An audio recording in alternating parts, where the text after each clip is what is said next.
é muito maior do que essa economiazinha de 2 filhinhos e uma mamãezinha e um privilégiozinho especial, igual cabeça de crente em igreja, que fica pensando que a única coisa que interessa a Deus é o que acontece naquele grupelinho. E que Deus não está nem aí para o cosmos, para os universos, para as dimensões, para as bilhões e trilhões de criaturas universais e transversicas. Deus não está nem aí para todas as trilhões de criaturas que habitam o planeta, os mares, as águas, debaixo das águas, a terra, os ares, criaturas de todos os tamanhos e naturezas e formatos e expressões. Parece que Deus não está nem aí para nada do que Ele criou, para o universo inteiro, nem para a humanidade, nem para calamidade, nem para dor, nem para sofreguidão, nem para angústia, nem para fome, nem para miséria, nem para injustiça, nem para iniquidade, nem para péssima e horrorosa e perversa distribuição de renda. Parece que Deus não está nem aí para tudo que os profetas disseram que Deus priorizava. Parece que Deus não está nem aí para tudo que Jesus pautou.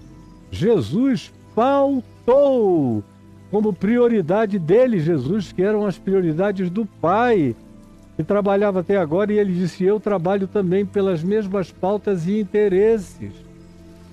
Mas crente é assim, como a mulher de Zebedeu e como Tiago e João, todo mundo é igual. Querem saber quais são os privilégios especiais para o gueto.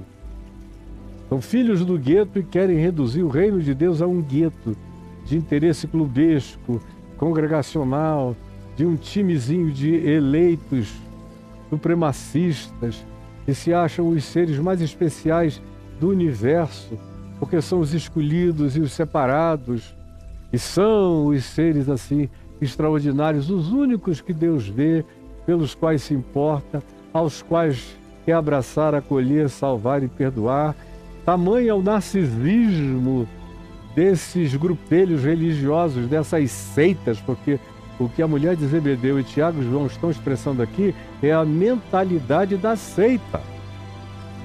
É a mentalidade da seita.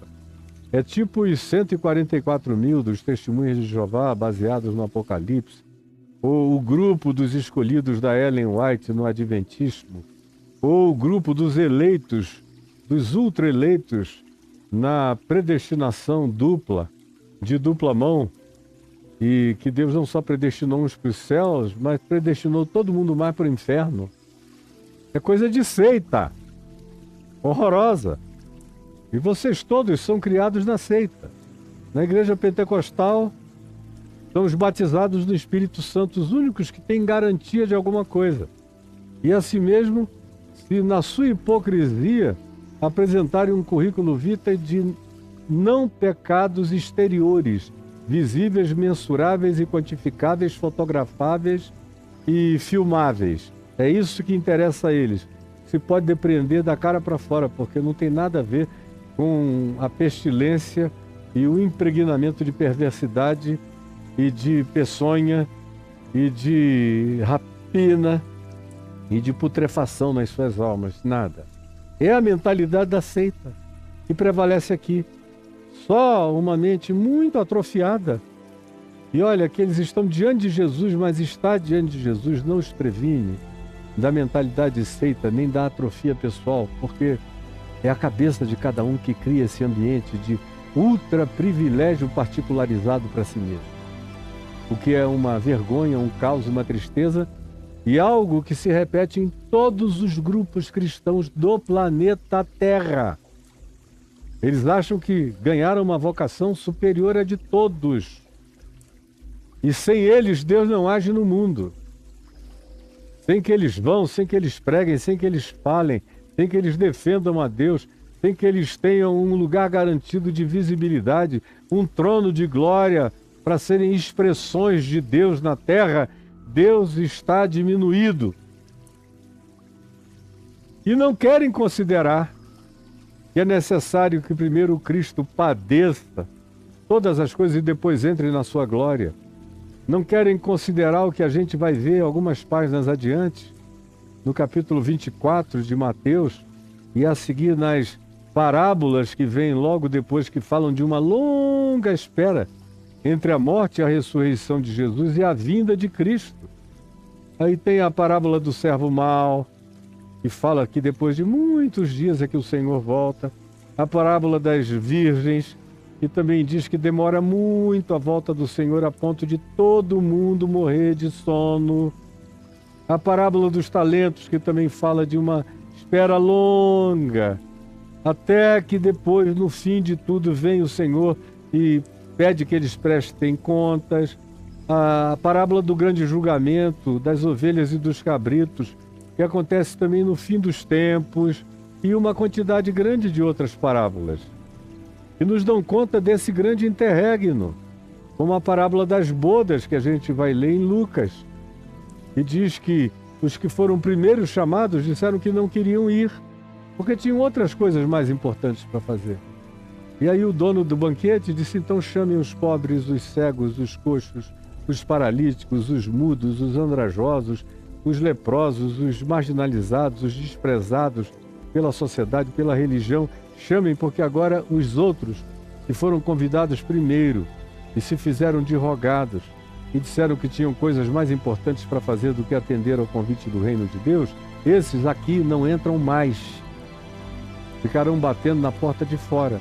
Agora aqui dentro a gente vai encher de todo mundo que eles repudiam, que eles odeiam.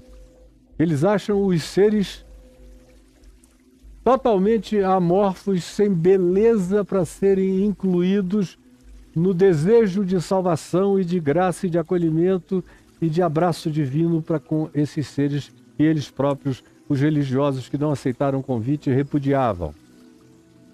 Mas é uma parábola que diz que tem um grande interregno. Enquanto eles vão dizendo não quero, não quero, não quero, como a religião está fazendo o tempo todo, não quero. Ela não quer Jesus. Tem um problema sério com Jesus, com a personalidade de Jesus, com as opções de Jesus, com as escolhas de Jesus, com as preferências de Jesus. Não gostam dos amigos de Jesus, não entendem as prioridades de Jesus, repudiam as pautas todas de Jesus, são inimigos dos amigos de Jesus, acusam Jesus de fazer os milagres que faz pelo poder de demônios, do maioral dos demônios. Chamam Jesus de louco, de hippie, de suicida, de inconsequente, de samaritano endemoninhado, de todas as coisas, de amigo licencioso, de publicanos e de pecadores. Eles não pouparam definições pejorativas para Jesus, assim como o fazem os mesmos religiosos hoje em relação a qualquer pessoa que manifeste um pingo de semelhança com Jesus, já recebe imediatamente a mesma perseguição, do mesmo gênero, a mesma coisa. Pois bem, Jesus diz não, isso é meu Pai que concede. E não tem a ver só com esse grupinho aqui. Vocês acham que meu Pai está reduzido a 12 pessoas? E a boa vontade deles irem ou não irem?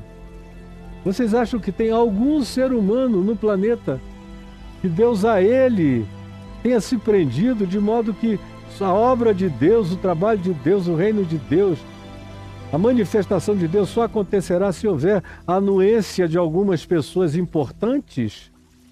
Vocês estão loucos. Meu Pai sabe a quem quer, a quem escolheu, a quem manifestará. Não só agora, mas no curso da história inteira.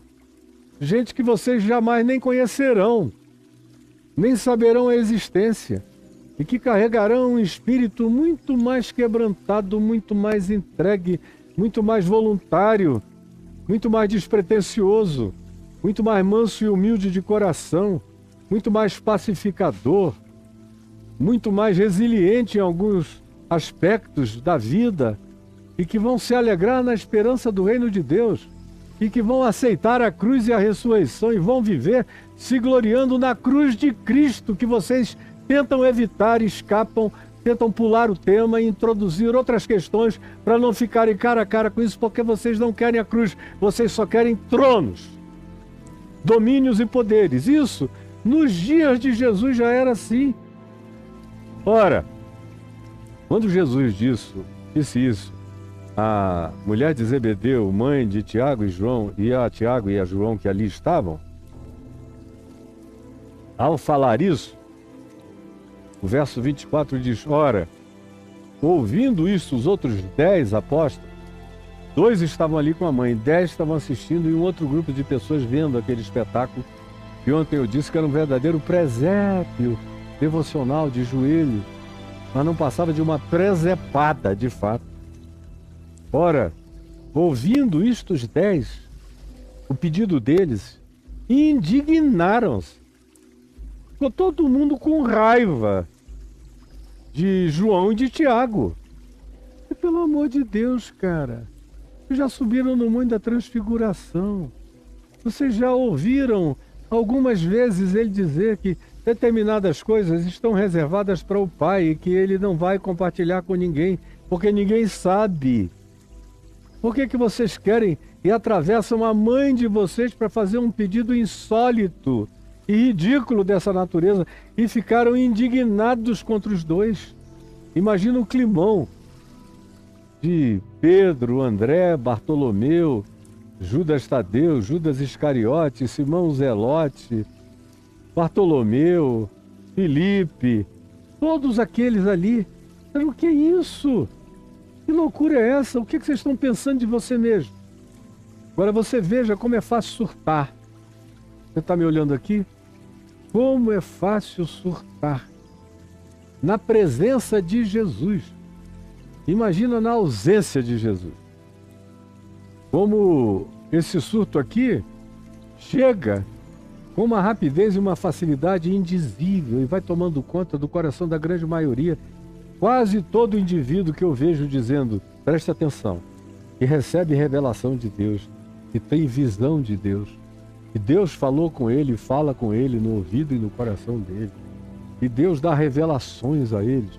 Quase todos esses, quase absolutamente todos esses, são surtados, são seres dodóis, são narcisistas, de exacerbação megalomaníaca incomparável, e se tornam seres que têm um espírito morto. O coração deles é cauterizado, eles não sentem mais nada, o coração se torna de pedra, eles se tornam os maiores caras de pau desse mundo, são capazes de desavergonhadamente dizerem qualquer coisa em nome de Deus, sabendo que estão mentindo, e mentem, e inventam, e teatralizam, e criam personas impressionantes para enganarem os impressionáveis. Está lotado à nossa volta. O difícil é achar gente que não seja assim no meio dessas lideranças públicas e populistas.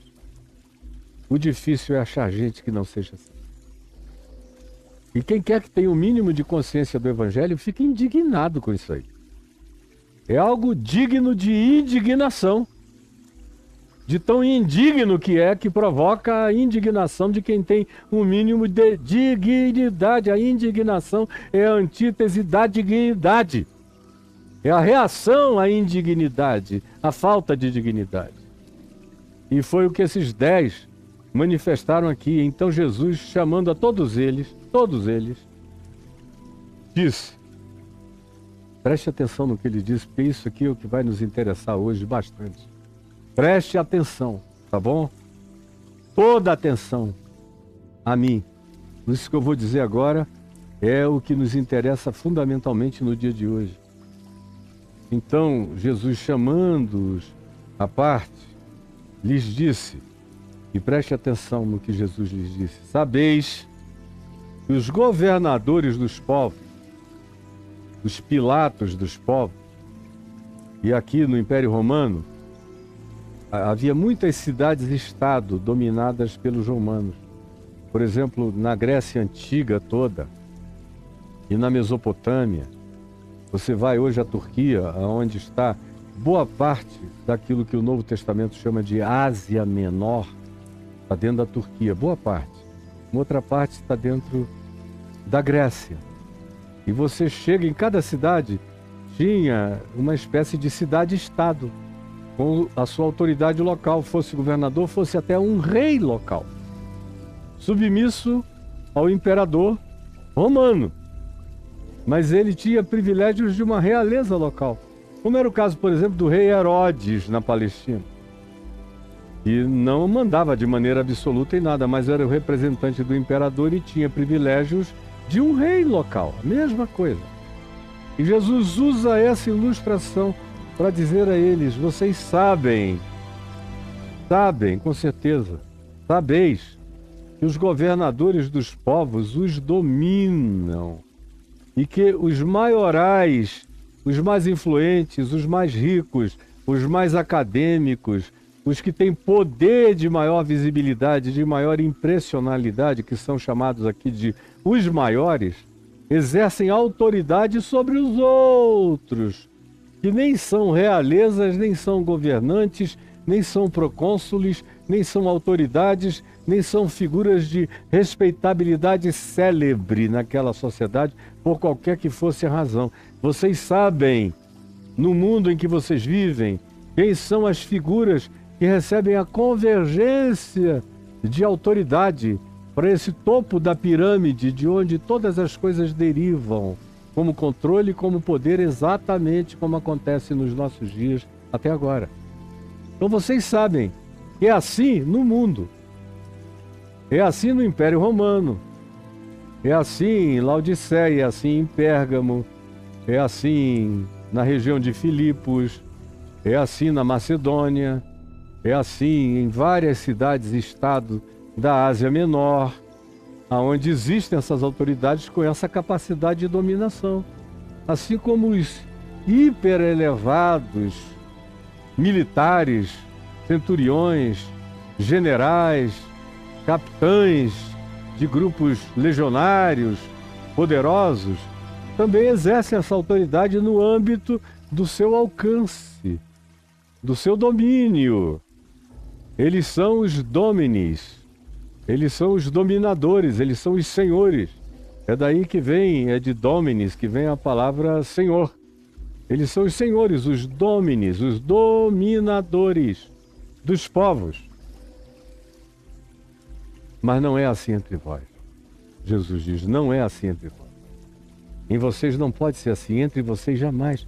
E o que Tiago e João e a mãe deles estão querendo é que eles sejam dominadores sobre os outros, sobre os demais. E que eles tenham uma preeminência, já agora superior a de todo mundo. Isso é coisa do mundo. Isso é coisa de Satanás. Isso é coisa daquele que disse, tudo eu te darei se prostrado me adorares. Só porque eles acham que estão pedindo isso a mim, eles estão pedindo fora do âmbito do interesse e da alegria satânica, mas não estão. Qualquer que seja o desejo de dominação, pode ser pedido a Jesus, mas é diabólico. Qualquer que seja o desejo de dominação, pode ser pedido a Jesus, mas é um pedido para exercício de um poder diabólico. Você está chocado? Não. Pessoal que está aqui militando, como ontem eu vi o Silas Malafaia, com medo, angustiado, porque a reunião de 1 milhão não passou de 18 mil, porque já tem gente do grupo dele indo se refugiar nos Estados Unidos. Aí ele vem arrumando desculpas aqui e ali, mas o desejo dele era hoje ter o antigo presidente, o anterior presidente, na presidência, de preferência com um golpe de Estado, sem democracia, onde ele seria uma espécie de Ayatollah Malafaia, o que ele de certa forma já foi no governo anterior, e agora está vendo tudo isso se desmantelar diante dos olhos dele. O que está em questão é medo de um lado e a frustração da perda do domínio. Ele imaginou que dentro de mais 1 ano e meio, 2 anos, estaria nas mãos dele outra vez e daqueles que estão ali fazendo esse papel de asseclas de um poder absolutista, tirano, dominador e que para quem os fins justificam os meios. Como é o caso nos Estados Unidos da América que está acontecendo. Pois bem, Jesus disse, não é assim entre vós. Vocês não serão dominadores. Em vocês não haverá e não pode haver teologia do domínio. Se tiver teologia do domínio, vocês estarão servindo a Satanás. E é o que disse: esses reinos todos do mundo me pertencem, e eu dou a quem eu quiser. Basta se curvar a mim. Se curvar não é necessariamente ficar de joelho em algum templo satanista, não. É curvar o desejo, é curvar os ideais, é submeter-se às pautas da malignidade. Como o Elon Musk disse, o maior defeito da humanidade é a empatia, esse negócio de se importar com os outros. Matar a empatia faz parte da pauta de Satanás. Essa coisa de proteger os pobres é coisa de Jesus, mas faz parte para eles de um atraso demoníaco, satânico, do qual a gente deve fugir. E conquanto Jesus tenha dito, não será assim entre vós, pelo contrário, quem quiser tornar-se grande entre vós, esse será o que sirva a todos, o que se entregue, o que se doe, o que se ofereça, o que não busque o seu próprio interesse, mas sirva com amor. E quem quiser ser o primeiro entre vós, fique sabendo, só o será se tornar servo de todos os demais, deitando-se como uma ponte sobre o abismo para os outros passarem, tal como o Filho do Homem, tal qual eu, que não vim para ser servido, senão estaria nos palácios, com séquitos de homens e de anjos me servindo. Senão eu teria aceito a oferta de Satanás. Tudo isso eu te darei se prostrado me adorares. Terás todo o domínio imediato. Mas vocês têm que saber a serem como eu. Vocês só terão sentido na terra se forem como eu. Se vocês desistirem de mim, das minhas pautas, dos meus pensamentos, da minha mente, dos meus compromissos, das minhas entregas, do meu serviço, da minha voluntariedade, do meu altruísmo, da minha empatia, porque vocês serão salvos pela minha solidariedade na cruz para com todos os homens.